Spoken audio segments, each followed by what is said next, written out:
Thoughts which are mixed with any of the feelings of emotions constitute a magnetic force which attracts, from the vibrations of the ether, other similar or relate thoughts.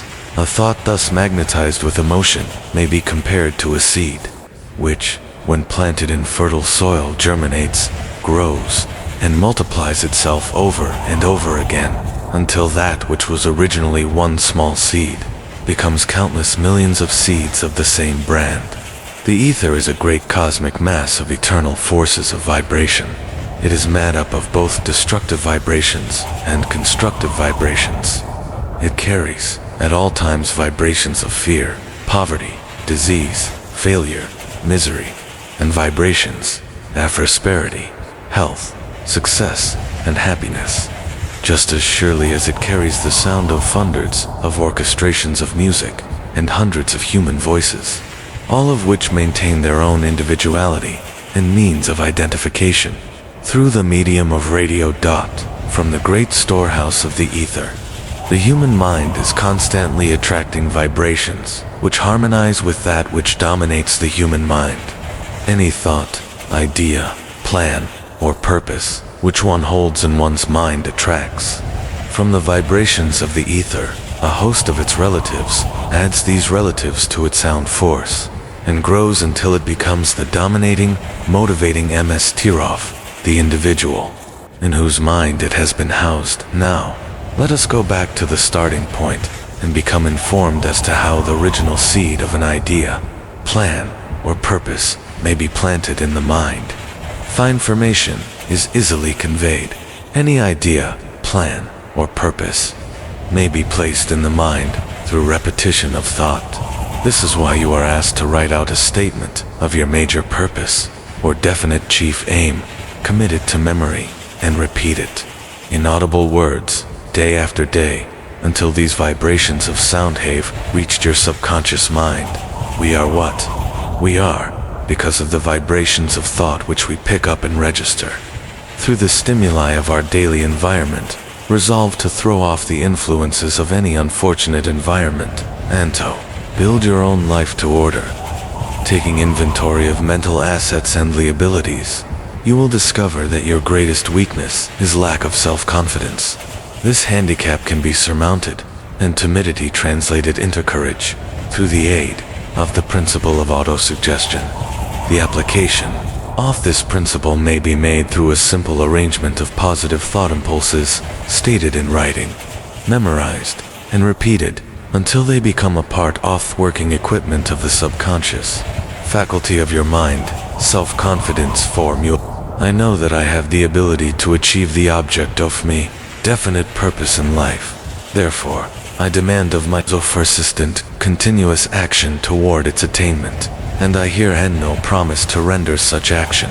Second, I realize that dominating thoughts of my mind will eventually reproduce themselves in outward, physical action, and gradually transform themselves into physical reality.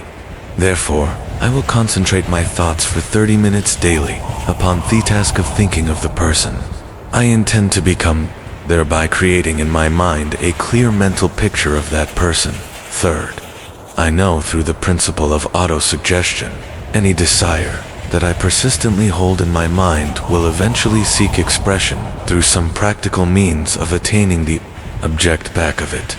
Therefore, I will devote 10 minutes daily to demanding of myself the development of self-confidence. Fourth, I have clearly written down a description of my definite chief aim in life, and I will never stop trying until I shall have developed sufficient self-confidence for its attainment. Fifth, I fully realize that no wealth or position can endure unless built upon truth and justice. Therefore, I will engage in no transaction which does not benefit all whom it affects. I will succeed by attracting to myself the forces I wish to use, and the cooperation of other people. I will induce others to serve me because of my willingness to serve others. I will eliminate hatred, envy, jealousy, selfishness, and cynicism by developing love for all humanity, because I know that a negative attitude toward others can never bring me success. I will cause others to believe in me because I will believe in them, and in myself. I will sign my name to this formula, commit it to memory, and repeat it aloud once a day, with full faith that it will gradually influence my thoughts and actions, so that I will become a self-reliant and successful person. Back of this formula is a law of nature, which no man has yet been able to explain. It has baffled the scientists of all ages. The psychologists have named this law autosuggestion and let it go at that. The name by which one calls this law is of little importance. The important fact about it is, it works for the glory and success of mankind, if it is used constructively. On the other hand, if used destructively, it will destroy just as readily. In this statement may be found a very significant truth, namely, that those who go down in defeat and end their lives in poverty, misery, and distress, do so because of negative application of the principle of autosuggestion. The cause may be found in the fact that all impulses of thought have a tendency to clothe themselves in their physical equivalent. The subconscious mind, the chemical laboratory in which all thought impulses are combined and made ready for translation into physical reality, makes no distinction between constructive and destructive thought impulses. It works with the material we feed it. Through our thought impulses, the subconscious mind will translate into reality a thought driven by fear, just as readily as it will translate into reality a thought driven by courage or faith. The pages of medical history are rich with illustrations of cases of suggestive suicide. A man may commit suicide through negative suggestion just as effectively as by any other means. In a Midwestern city, a man by the name of Joseph Grant, a bank official, borrowed a large sum of the bank's money without the consent of the directors. He lost the money through gambling. One afternoon, the bank examiner came and began to check. Grant left the bank, took a room in a local hotel, and when they found him, 3 days later, he was lying in bed, wailing and moaning, repeating over and over these words, "My God, this will kill me. I cannot stand the disgrace." In a short time he was dead. The doctors pronounced the case one of mental suicide, just as electricity will turn the wheels of industry and render useful service if used constructively, or snuff out life if wrongly used. So will the law of autosuggestion lead you to peace and prosperity, or down into the valley of misery, failure, and death, according to your degree of understanding and application of it. If you fill your mind with fear, doubt, and unbelief in your ability to connect with and use the forces of infinite intelligence, the law of autosuggestion will take this spirit of unbelief and use it as a pattern by which your subconscious mind will translate it into its physical equivalent. This statement is as true as the statement that two and two are four. Like the wind which carries one ship east and another west, the law of autosuggestion will lift you up or pull you down, according to the way you set your sails of thought.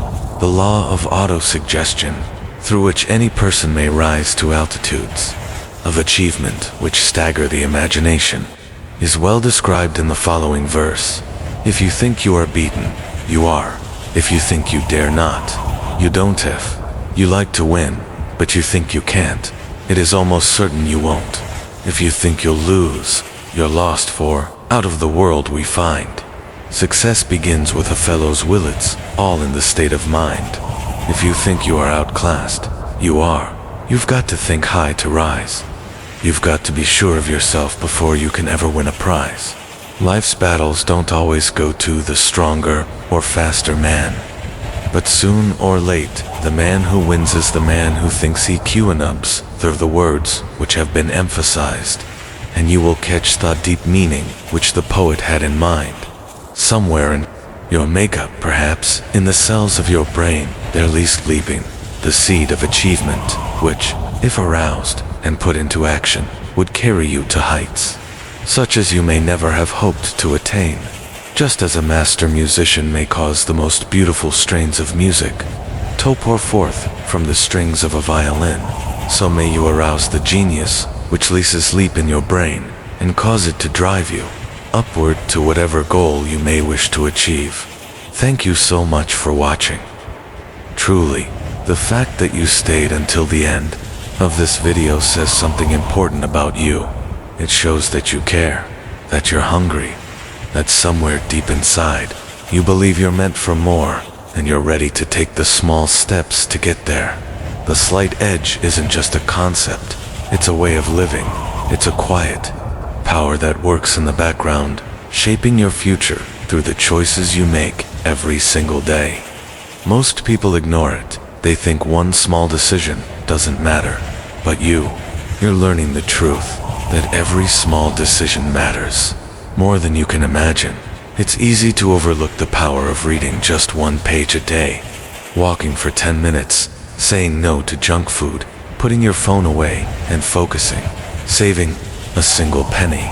But those tiny steps, the ones that seem so simple, even invisible, they build momentum. And momentum builds results. Greatness doesn't arrive in some grand moment. It's crafted in the quiet, in the routine, in the choices that no one else sees. And if you stick with those small steps, if you keep showing up when no one claps, if you keep believing when progress feels invisible one day, the results will speak for themselves.